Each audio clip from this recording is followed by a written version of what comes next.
बिस्मिल्लाहिर्रहमानिर्रहीम। अस्सलामु अलैकुम। हम आपको नितारा प्लस पर खुश आमदीद कहते हैं। हम आज की वीडियो में इंसानी ग़िज़ाई ज़रूरियात को पूरा करने के लिए एक जदीद और मुनाफा बख्श तरीक़ा कार पर बहस करेंगे। इसको बायोफ्लाक फ़िश फार्मिंग कहा जाता है। मौजूदा video biofloc fish farming A to Z का पार्ट 5 है। इसमें हम BFT9 से BFT10 तक की तफसीलात पर बहस करेंगे। इससे पहले हम BFT1 से BFT8 तक मालूमात मुहैया कर चुके हैं, जो कि इस सीरीज़ के पार्ट 1 से पार्ट 4 तक मौजूद है। मुकम्मल मालूमात के लिए आप हमारी पहले वाली वीडियोस भी देख लें।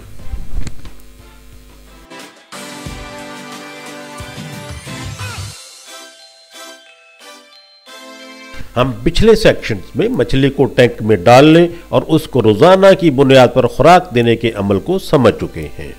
एक बात ज़हन में रहे कि जब टैंक के वाटर कल्चर में मछली स्टॉक कर दी जाती है और वो खुराक भी लेना शुरू कर देती है, तो यहाँ पर आबी हयात की बिना पर पानी के अंदर मुख्तलिफ कीमियाई तब्दीलियाँ रूनमा होने लगती हैं।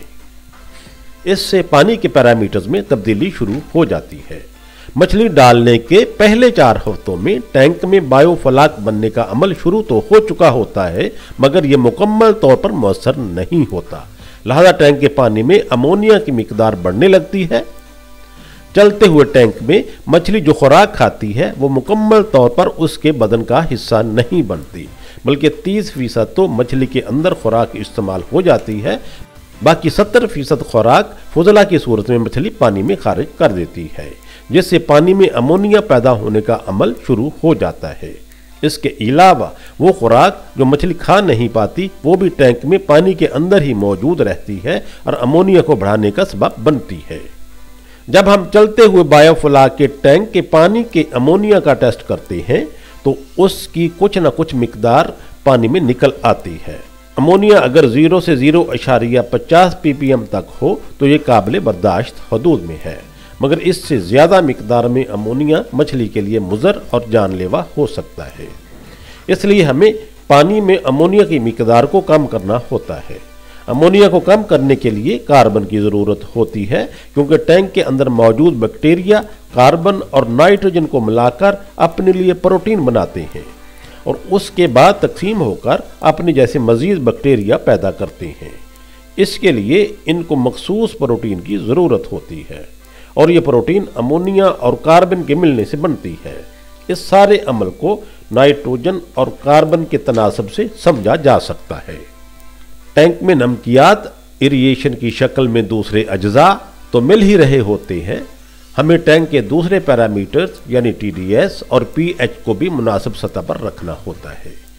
1 लीटर पानी में अगर 1 ग्राम नमक मिलाएं तो उसके TDS में 800 ppm तक का इजाफा हो जाएगा। यानी अगर पानी का TDS पहले ही से 300 ppm है तो वो 1100 हो जाएगा, और अगर TDS 500 है तो 1 ग्राम नमक 1 लीटर पानी के अंदर डालने से उसका TDS 1300 ppm हो जाएगा। पानी की pH कैल्शियम कार्बोनेट से मुनासिब सतह पर रखी जाती है। अब हम अमोनिया के लिए कार्बन नाइट्रोजन के तनासब पर बात करते हैं और बिल्कुल आसान तरीके से समझने की कोशिश करते हैं। मसलन अगर 10,000 लीटर पानी के टैंक का अमोनिया 3 ppm है तो इसका मतलब है कि 10,000 लीटर पानी में 30,000 मिलीग्राम या 30 ग्राम अमोनिया की मिकदार मौजूद है। इस अमोनिया को ख़त्म करने के लिए टैंक के पानी में कार्बन सोर्स मिलाना होगा, जो कि फ्लाक को बढ़ाकर अमोनिया को कम करेगा। अमोनिया को कम करने के लिए कार्बन की मिकदार नाइट्रोजन की निस्बत 20 गुना ज़्यादा होनी चाहिए। इस कार्बन का निस्फ तो टैंक में बची खुची खुराक से मिल जाता है, बाकी निस्फ खुद से डालना होता है। इस तरह 30 ग्राम नाइट्रोजन के लिए 300 ग्राम कार्बन हमें बाहर से पानी में शामिल करनी होती है। गुड़ वगैरह में तकरीबन 35% कार्बन होती है और हमें गुड़ से कार्बन पूरी करने के लिए 1 किलोग्राम गुड़ का तैयार करदा आमेज़ा या महलूल 10,000 लीटर के वाटर कल्चर में मिलाना होता है। इसको हम कार्बन नाइट्रोजन तनासब कहते हैं। कार्बन मिलाने का अमल पहले 20 से 25 दिन के लिए ज़रूरी है। इसके बाद पानी में शामिल किया गया प्रोबायोटिक बैक्टीरिया बनाने लगेगा और अमोनिया को खुद ही कम कर देगा।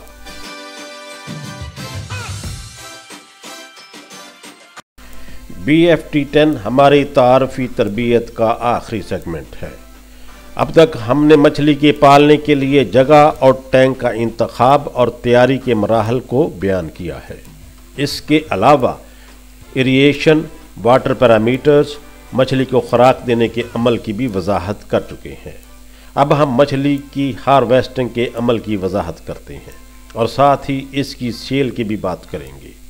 मछली के काबिल फ़रोख्त साइज़ तक पहुंचने के अमल के लिए 6 से 8 माह का अरसा दरकार होता है।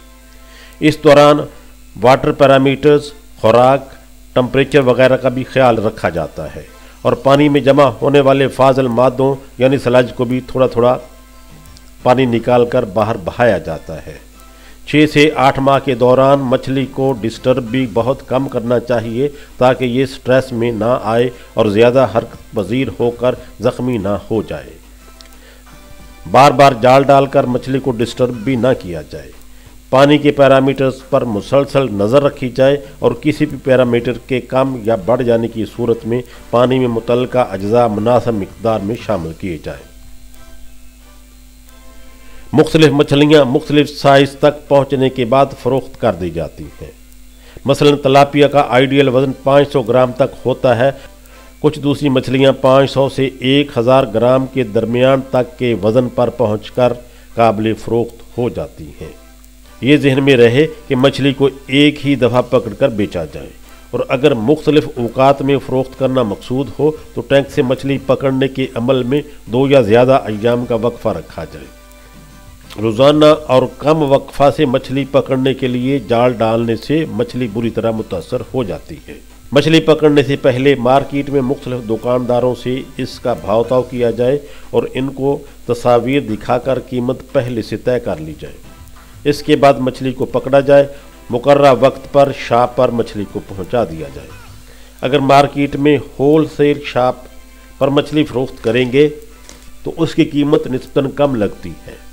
दूसरा तरीका ये भी है कि मुख्तलिफ परचून मछली फ़रोशों को मछली फ़रोख्त की जाए। वो आपके टैंक के मुकाम से ही मछली उठा ले जाएंगे और रेट भी कुछ बेहतर मिल जाएगा।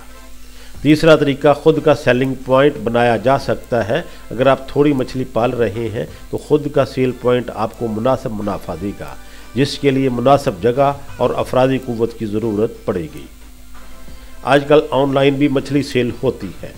अपनी वेबसाइट के ज़रिए या व्हाट्सएप पर ऑर्डर लेकर ऑनलाइन फ़िश सेल की जा सकती है। इस तरीक़ा से आपको बहुत अच्छा मुनाफा मिल जाएगा। अगर एक टैंक में 2000 तिलापिया डाल रखी हो और मखसूस मुद्दत के बाद उसका वज़न 500 ग्राम तक पहुंच गया हो तो हमारा हासिल शुदा वज़न 1000 किलोग्राम होगा।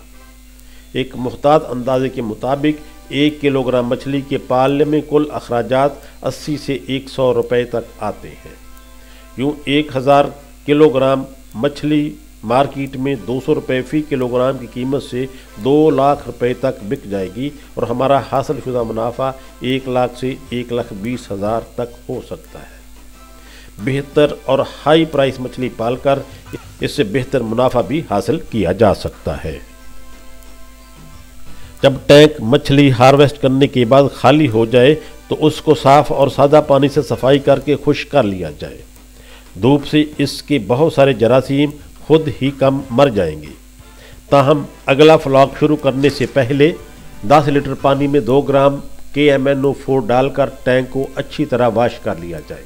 बाद अज़ां सादा पानी से अच्छी तरह साफ़ कर लिया जाए। हमने BFT1 से BFT10 तक मछली के परवरिश करने के मुख्तलिफ मराहिल और उसके लिए दरकार साजो सामान और महारत का बड़ी तफसील से जिक्र किया है।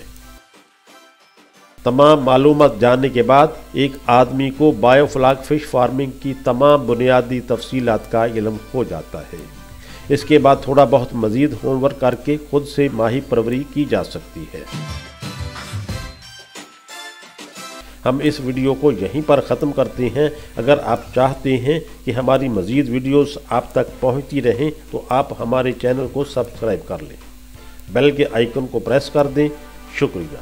अपना ढेर सारा ख्याल रखिएगा। अल्लाह हाफिज़।